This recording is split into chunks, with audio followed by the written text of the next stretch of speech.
Jontikan kovia kokenut kivitalikko. Eli kiviä on kaiveltu. Joo, terve.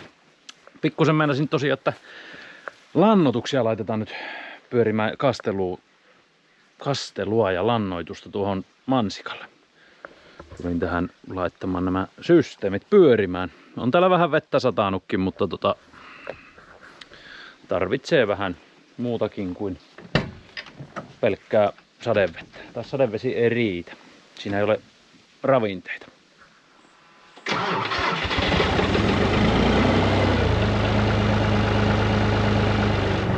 Joo, niin se vaan Jontikka hörähti käyntiin.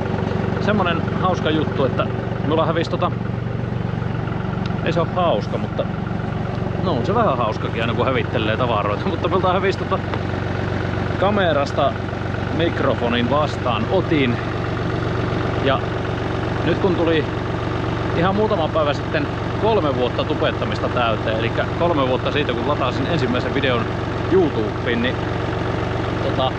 ajattelin, että otan tämän GoPron ja kuvaan tänään GoProlla, millä on oikeastaan niin kuin alusta asti tullut ensimmäisiä videoita kuvattu ja ensimmäinen vuosi ja melkein toinenkin tubettamisvuosi tuli GoProlla kuvattu.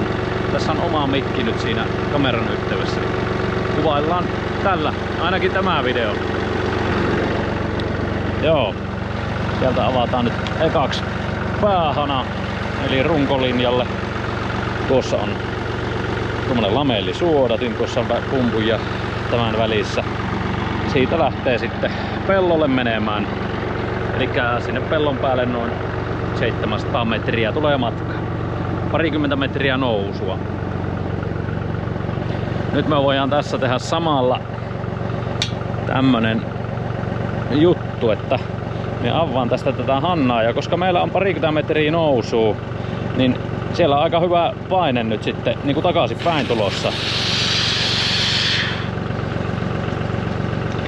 Nyt kun vähän lasketaan vettä. Siis pumppu ei ole nyt päällä, vaan tää tulee ihan vapaalla painella tuolta.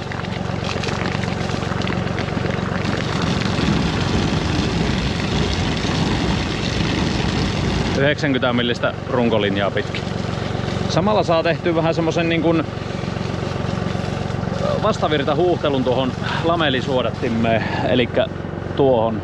Eli se nyt työntää tavallaan, mitä se on järvestä ottanut sinne roskaa ja moskaa, niin saa niitä huuhottua pois. Sitten me tehdään niin, että napsautetaan pumppu pyörimään. Siitä lähti ulosotto päälle ja siellä näkyy nyt kierrokset 280. Saadaan laittaa vähän enemmän. Otetaan nyt alkuun. No sellainen 350, 370 kun on, niin on mansikkapellolla aika sopiva paine. Siitä tietää. Täällä lähtee paine nousemaan.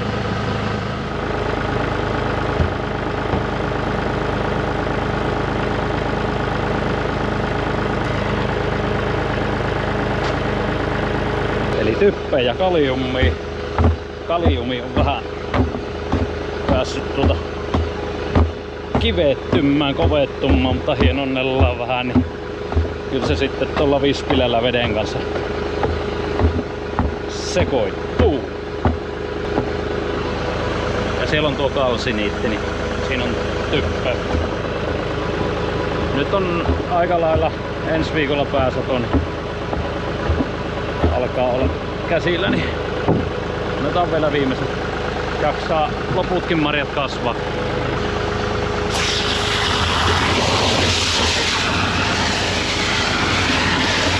Sen verran on hyvä paine, että se sekoittuu jo tälläkin. Alkuun aika hyvin.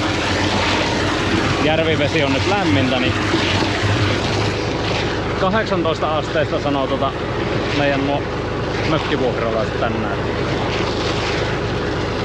On Pyhäjärven veden lämpötila tällä hetkellä.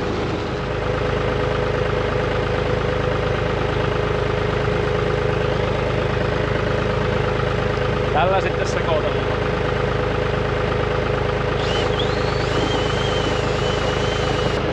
Nyt pitää aina muistaa ottaa tää kamera tälleen lähelle kun puhuu, kun sehän kun ei oo irtomikki, niin se ei kuulu just tuolta hyvin etäältä vastaan ja vielä koneen huraajaa vieressä. Joo, tässä on vähän pitkä varsi, kun oli tuolla isommassa astiassa silloin aikaisemmin tää. En oo nyt käynyt lyhentämään. Sitten heitetään letku tänne.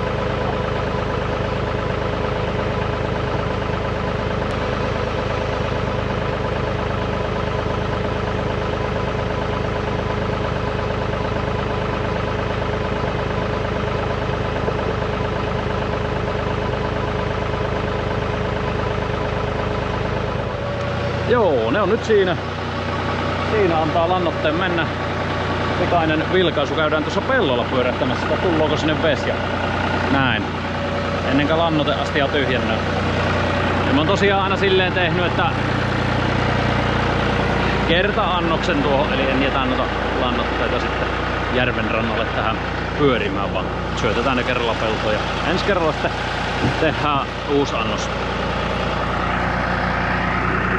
Hirmu mukavaa, kun on noita pääskysiä.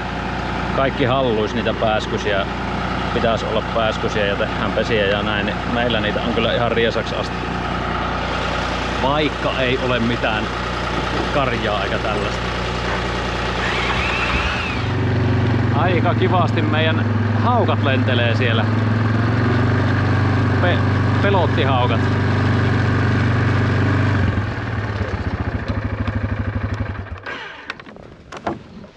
Noniin. Ja itse asiassa viime kerralla tytöt kun keräs, niin ne sanoo, että vähemmän oli nyt lintujen tokkimia, että kyllä niillä vaikutus on, eikä tässä on näkynyt. Tässä nimittäin tepasteli jatkuvasti ne logit hengaili ja steppaili täällä menemään. Mutta on vähän sellainen tilanne, kun en oikein kehtaisi ruohoja ajaa tästä käytäviltä, kun se kuitenkin tuo marja tulee niin lähelle tänne. Se tahtoo vähän räiskyttää sitten. Kyllä tässä nyt, sanoisinko ensi viikon on nyt pääsato, sit alkaa hiipumaan, niin sit vaikka ensi viikon jälkeen ajaa. Ainakin tuosta keskeltä hurraattaa nuo. Ei tää niinku liikkumista tässä kuitenkaan haittaa. Tässä on ehkä vähän niinku enemmän tässä esimerkkikäytävässä, mutta täällä on paikkapaikoin vähemmän tätä. Apila on ottanut jymäkästi. Niin, kukaan nyt ei tiennyt tuota kasteluhommaa, niin täällä on siis kasteluputki täällä muovin alla. Tihkukasteluletkuputki. Ja niin kuin näette, niin tää on nyt tällainen pinkee. Ja sit kaho, että no ei satu yhtään suutinta just tuohon kohdalle, mutta siinä on 30 sentin välein semmosia, se silleen tiputtaa sekunnin vai ja ehkä sekunnin välein tuollaisella paineella vettä siihen. Ja veden mukana tietysti se lannoitekin sitten menee. Nyt katsotaan mikä on tilanne. Täällähän on vähän vaihtelevaa tilanne riippuen on vähän vaihtelevan vahvuista näitä mansikan taimia, pensaita, mutta täällä on ihan hyvänkin kokoista. No tää ei ole hyvän kokoinen esimerkki, mutta se onkin jo vähän tämmönen joku, tuo on vähän kärsinyt pensaskin. Kyllä täällä mansikka kypsyy. Ja on sitten niinku ihan hyvän kokoista. Polkaksi on hyvän kokoista. Siinä on muuten yksi hommeinenkin. Ja voi, kyllä se on oikeesti niin työtä uskon, mutta tää polkka on haasteellinen marja kyllä. Se on haasteellinen ja sen takia se on jäämässä ammattiviljelystä pois. Kun se ei ole oikein kauppakestävä, eli se ei kestä oikein sadetta, eikä se kestä hellettä. Ja sen marja koko pienenee niin kuin hyvin nopeasti ja näin, niin sen takia sitä on koko ajan vaikeampi ja vaikeampi löytää, vaikka se on parhaan makuinen.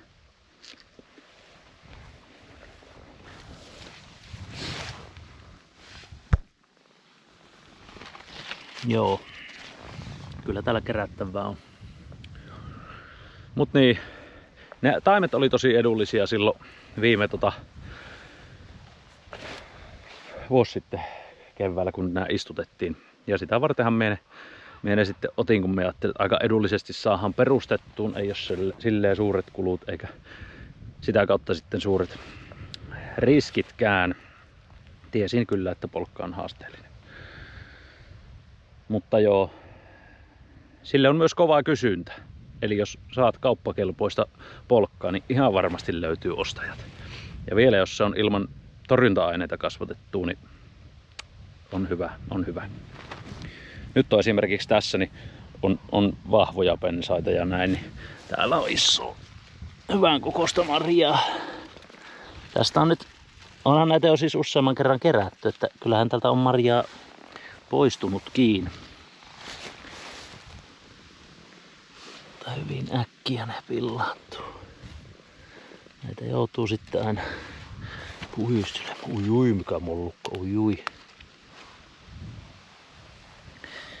Taisin jo viime videolla sanoa, että viime talvena tää meidän mansikkamaa kärsi aika pahasti myyristä, jonka vuoksi nämä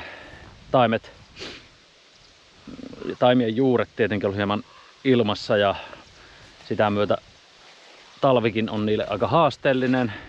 Mutta kyllä ne on nyt aika hyvin tästä toipunut kuitenkin ja nekin mitä oli heikkoja, niin ne on vahvistunut.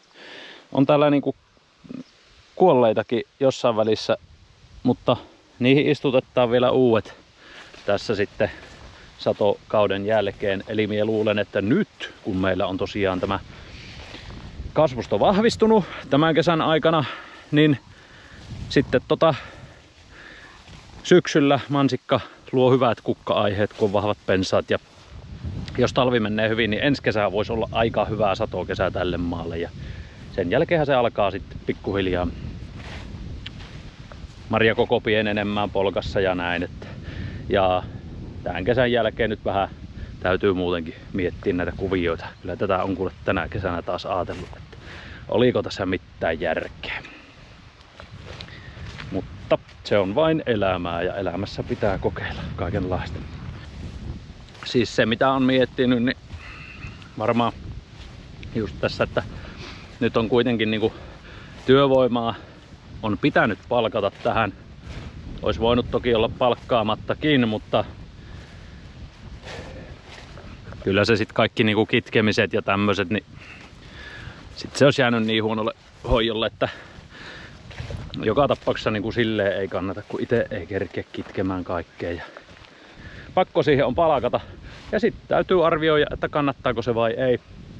Ihan pelkästään mansikan varraan minä nyt en tyttöjä tähän palkannut. Katsotaan sitten tossa vähän noita mustaherukkakuvioita ja saataisiko vaikka jossain vaiheessa jotain kivaa sinne verkkokauppaankin. Siitä puheen ollen niin saatan yrittää tässä hunajaa lähiaikoina ottaa pesiltä ja saada sitä sit verkkokauppaan. Nyt tää mennään vähän höpöttelyksi. Minun pitää lähteä sinne pumpulle katsomaan se lannotehomma ja joo. Olisi se hyvä ottaa jossain vaiheessa vaikka saunavideoja ja sitten höpötellä enemmän näitä tämmöisiä syviä ja syvällisiä ajatuksia. Voi hyvät pojat, kun täällä on marjaa.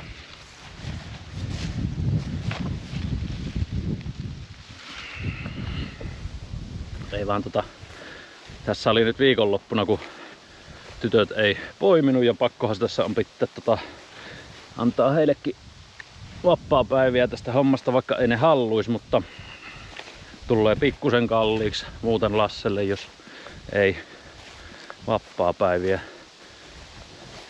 tytöille pidä. Niin tänne on nyt kypsynyt ja täällä on kyllä vähän putsaamistakin nyt sitten näköjään. Harmillisesti sateilee sen verran ja näet.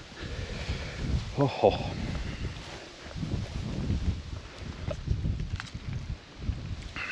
Nää on niin hyviä, että täällä kun kävelee, niin pakko vaan syö mansikkaa. Me on muuten semmonen, että minun ei käy tympäsemään. Tässä kun 20 vuotta on meillä mansikkaa ollut, niin ihan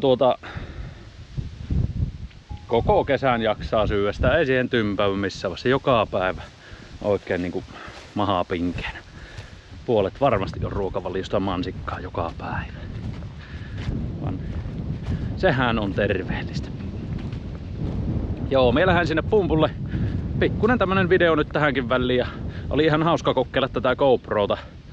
Tähän kun hommais tuon irtomikin, niin tää saattaisi olla ihan hyväkin tämmöiseen kesäiseen ulkoilmavideointiin. Tässä ehkä kuvanlaatu riittää ihan hyvin tämmöiseen. Hämäräkuvaus on vähän huonompi.